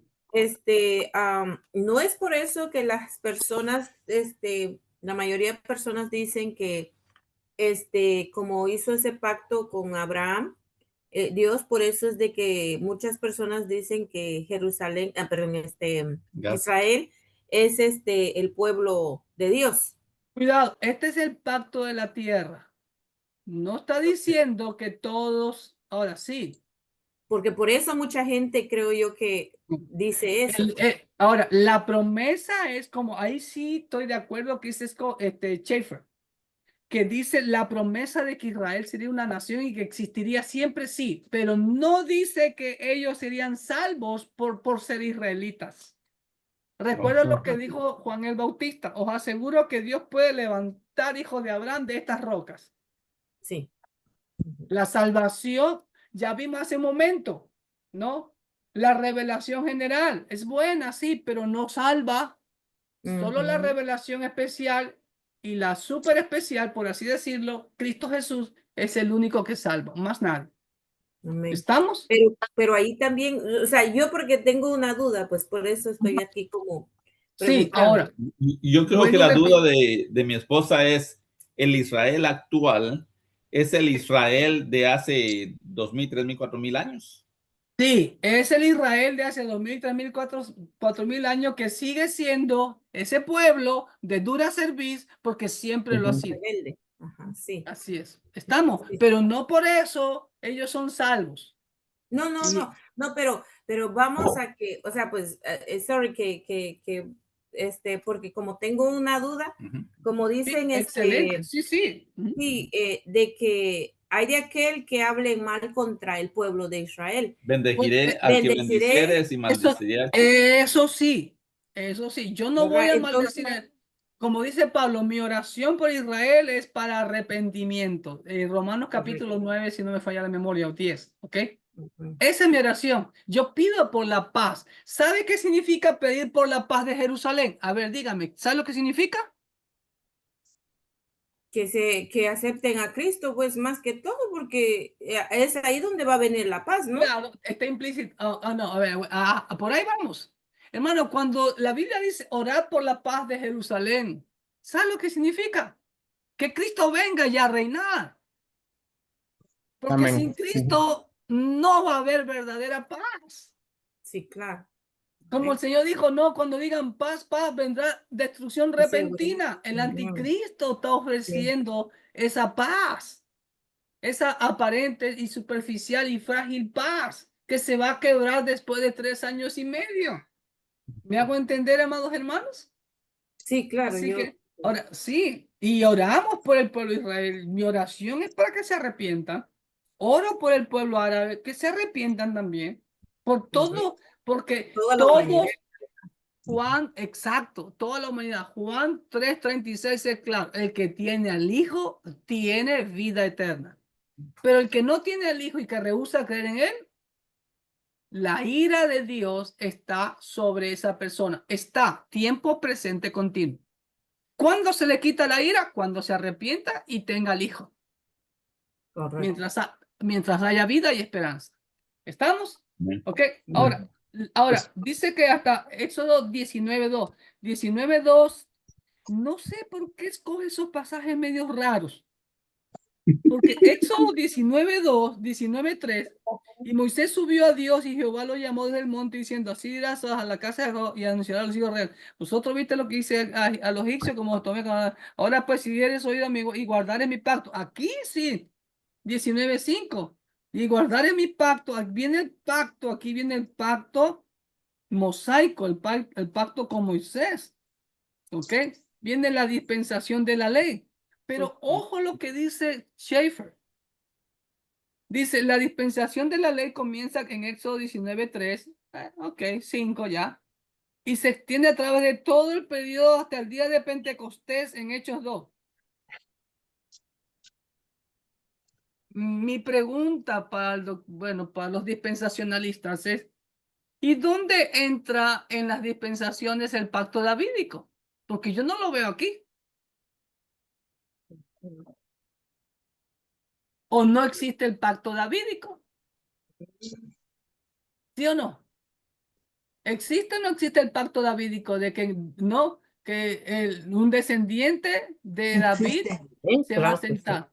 Claro, Cristo Jesús, pero no lo ponen. Ujú. Ahora también algo que no estoy de acuerdo con lo que dice el doctor Schaeffer aquí, dice, la ley mosaica fue dirigida solamente a Israel. Escúcheme bien.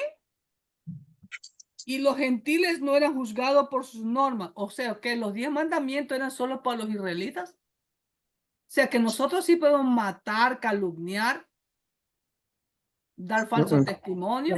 Ay, así. Era Hay para ciertas todos. cosas que, claro, no vamos a seguir. No sé si los vi con ustedes, no, con el otro grupo, pero todos los mandamientos morales están vigentes hasta el día de hoy. Amén. Siguen vigentes. Los principios siguen vigentes. No os unáis en yugo desigual. Amén. Como por ejemplo, Levítico 19, no te harás rasguño ni te marcarás la piel. Hoy en día ya no sigue vigente, o eso era para los israelitas, hermano. También es Porque, para nosotros, porque somos por- templo y morada del Espíritu Santo. correcto, por supuesto que sí, somos el Israel de Dios, dice Pablo. Claro, toda la ley fue dada para el pueblo de Israel. Nosotros somos el pueblo de Israel. El pueblo de Israel no es exclusivamente los israelitas. El pueblo de Israel es claramente todos aquellos que creemos en la fe del Dios de Abraham, nuestro padre Abraham.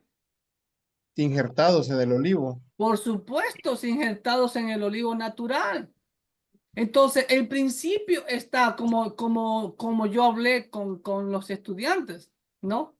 ¿Cuál es el principio? Ustedes serán, lo dice claramente el Señor al pueblo de Israel a través de Moisés, no una, no dos, varias ocasiones le dice, ustedes serán un pueblo diferente de los demás pueblos de la tierra. Ahí está el principio.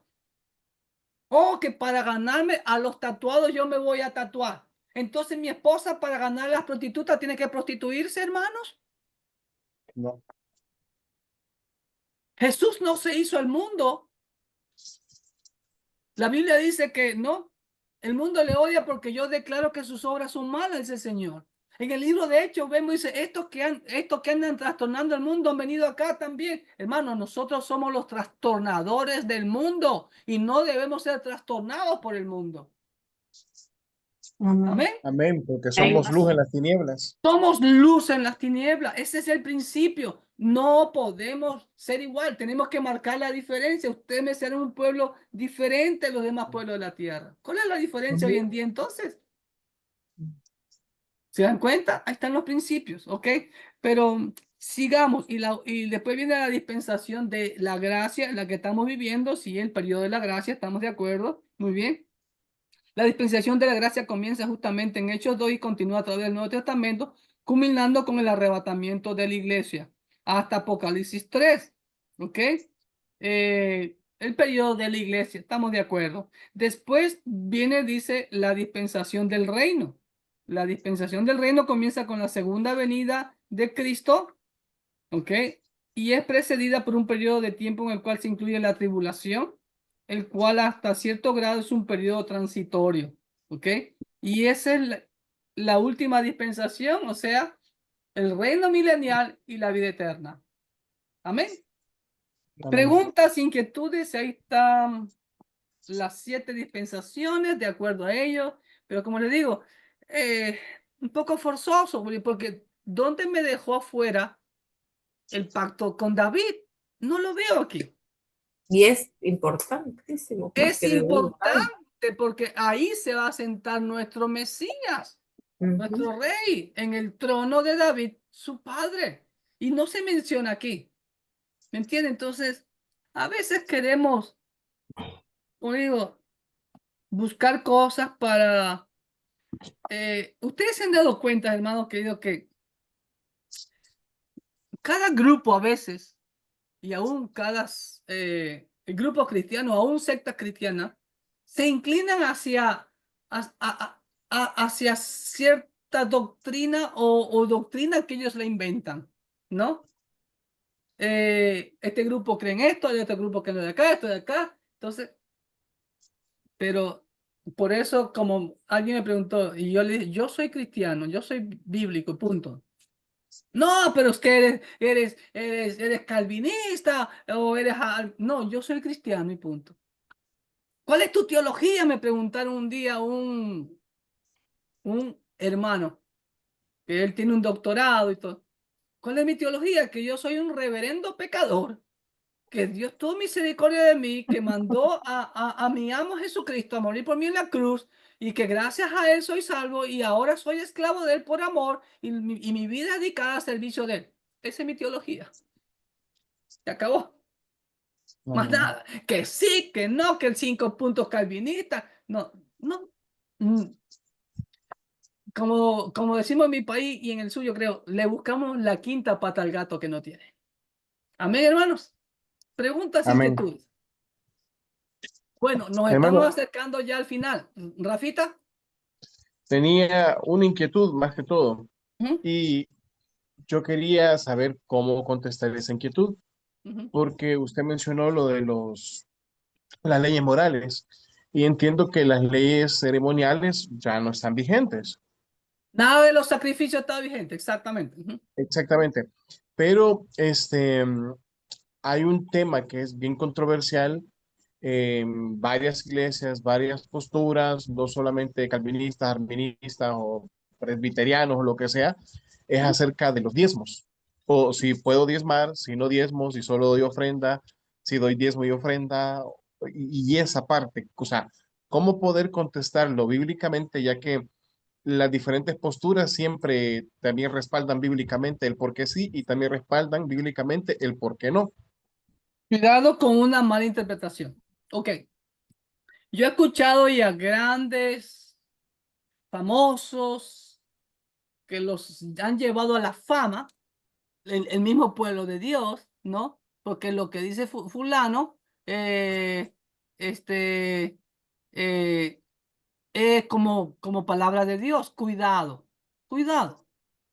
Primeramente, hermanos queridos, el principio de dar nace de Dios. Dios es nuestro ejemplo por excelencia. El primer versículo de la Biblia, Génesis 1:1, en el principio creó Dios los cielos y la tierra. Ahí está, Dios nos dio un mundo. Hizo un mundo, nos dio un mundo para que lo disfrutemos. Después nuestros padres pecaron. Dios proveyó de túnicas de pieles para nuestros padres. Ahí está el principio. Para esas túnicas tuvo que haber matado animalitos. ¿De quién eran los animales? De Dios. Dios ofrendó para que el hombre cubra su desnudez. Ahí está el principio que sin derramamiento de sangre no hay cubrición de pecado. Génesis capítulo 4. Vemos a Caín y Abel. ¿Quién le enseñó a Caín y a Abel que había que ofrendar? Su papá. ¿De dónde vino el principio? Del ejemplo que Dios dio. Caín, el religioso, quiso cumplir llevando una ofrenda, un tomate, porque él era agricultor.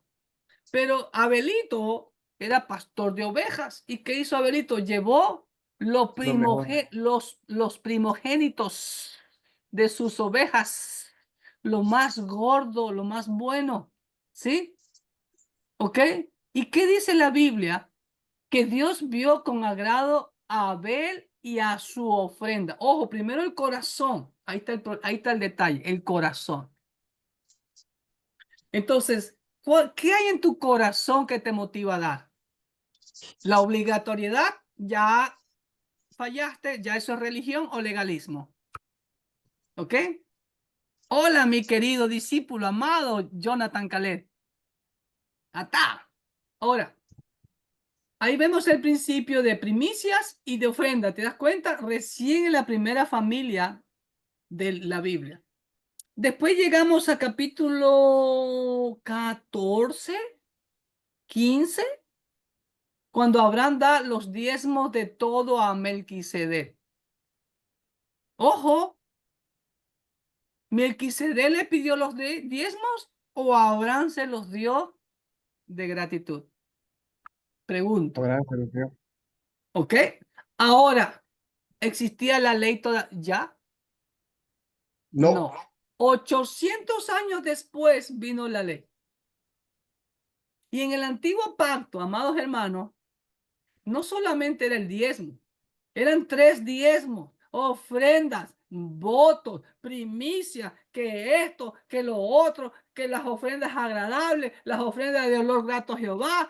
Hermano, hasta por el voto, si tú haces un voto a Jehová, tienes que llevar ofrenda. Hermano, era tremendo. ¿Ok? Venimos a el nuevo pacto. Por ahí un famosísimo, y lo cito, el hermano Alducin decía que Jesús jamás habló del diezmo. ¡Wow! Mateo 23, 23.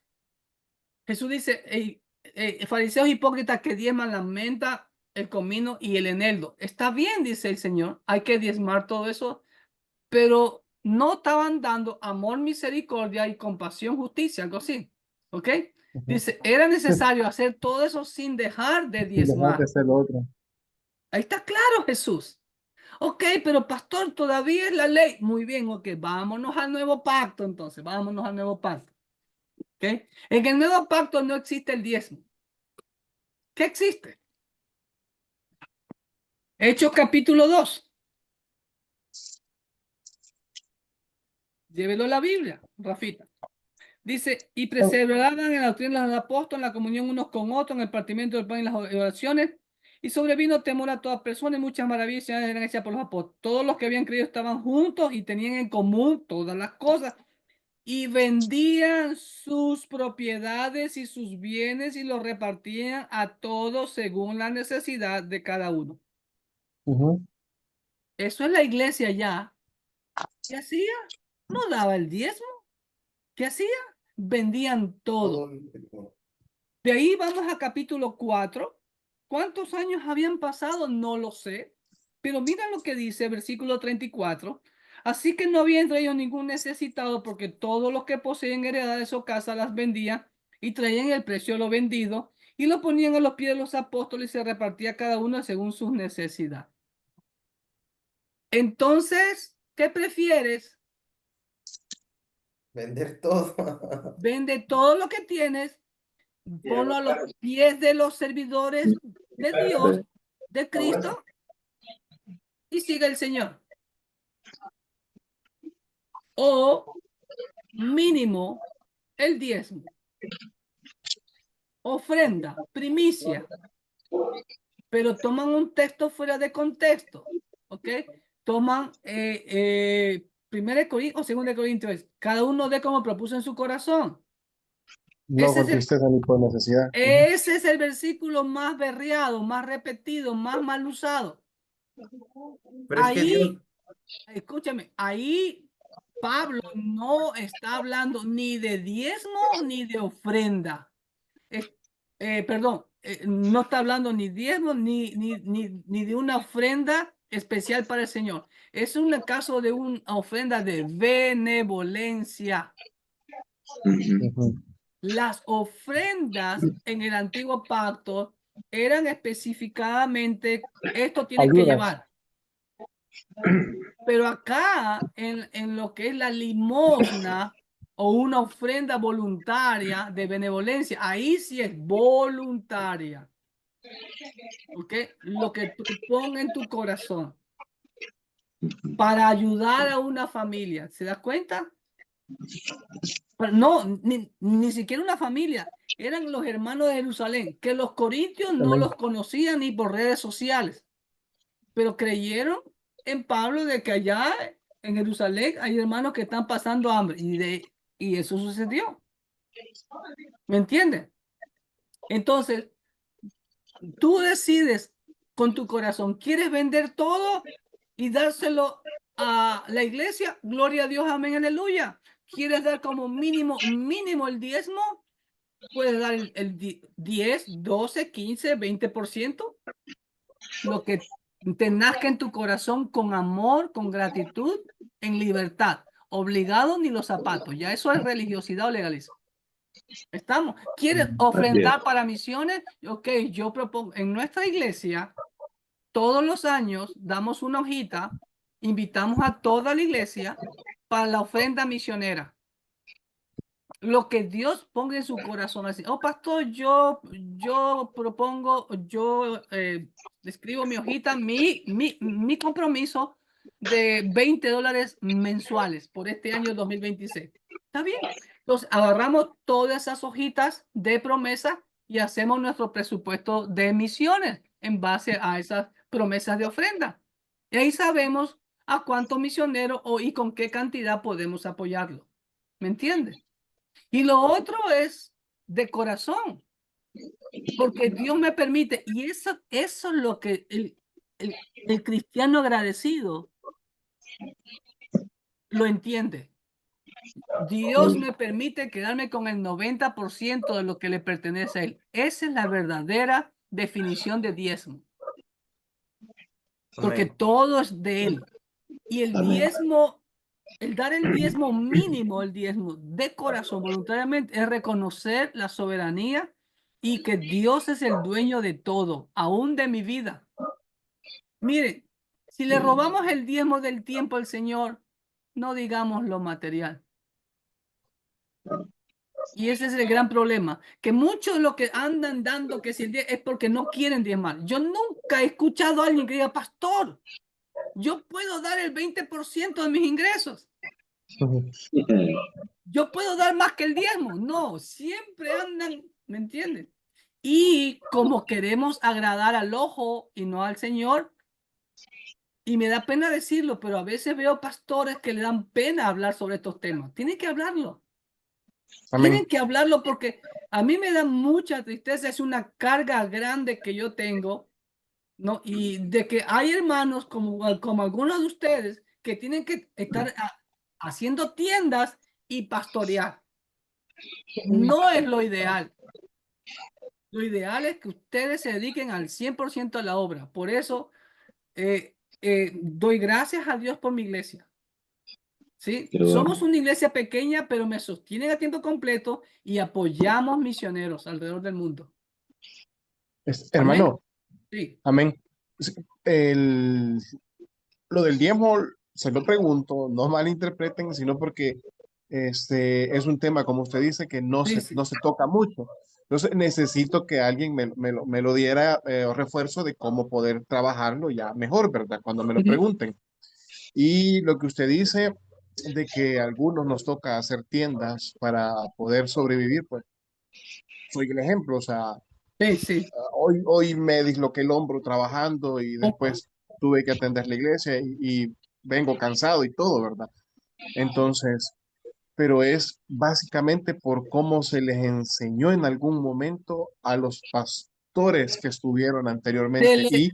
Es que ahí viene Rafita, perdón que te interrumpa, es que no se les enseñó. Como Pablo dice, no han sido enseñados, pero Pablo decía, dice, ustedes han sido enseñados. Pablo dijo, no he rehusado de enseñarles todo. Mateo 28:20, enseñándoles que guarden todas las cosas que yo os he mandado. Y ese es el gran detalle, Rafita. ¿no? Porque lamentablemente nuestros amados hermanos misioneros que hicieron un gran trabajo, pero se olvidaron de ese pequeño detalle. Y ahí veo y me da tristeza. Y a la luz de la Biblia yo veo iglesias grandes, iglesias ricas, como la iglesia de Antioquía, apoyó los viajes misioneros de Pablo. ¿Se ven? Y las iglesias de Macedonia apoyaban a Pablo y le enviaban dinero a Pablo, ¿no?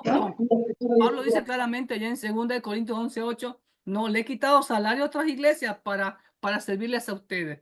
Entonces, ¿cuál es el problema? Que veo iglesias grandes que gastan en vanidades y en vez de apoyar a iglesias pequeñas como ustedes para ayudar a levantarlas.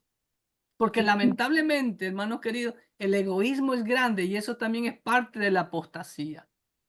¿Me Así es. entiendes? Amén. Todo Y, buscando por sus y, intereses personales, ¿no? Así es. y- y- La ley del asadón. Todo para mí, todo para mí, todo Acá para mí. decimos la ley de la tarpala, todo para acá y para acá y para acá. Sí, lamentablemente. Y no y sí, hermano, pensamos en los demás. perdón, lamentablemente, pues lo que usted dice, pues, y se termina desgastando al que predica la palabra de Dios, porque es cansado trabajar y Mi venir a respeto, estudiar mi Amén. respeto, mi y visitar respeto. hermanos y viajar por otros compromisos. Eso es.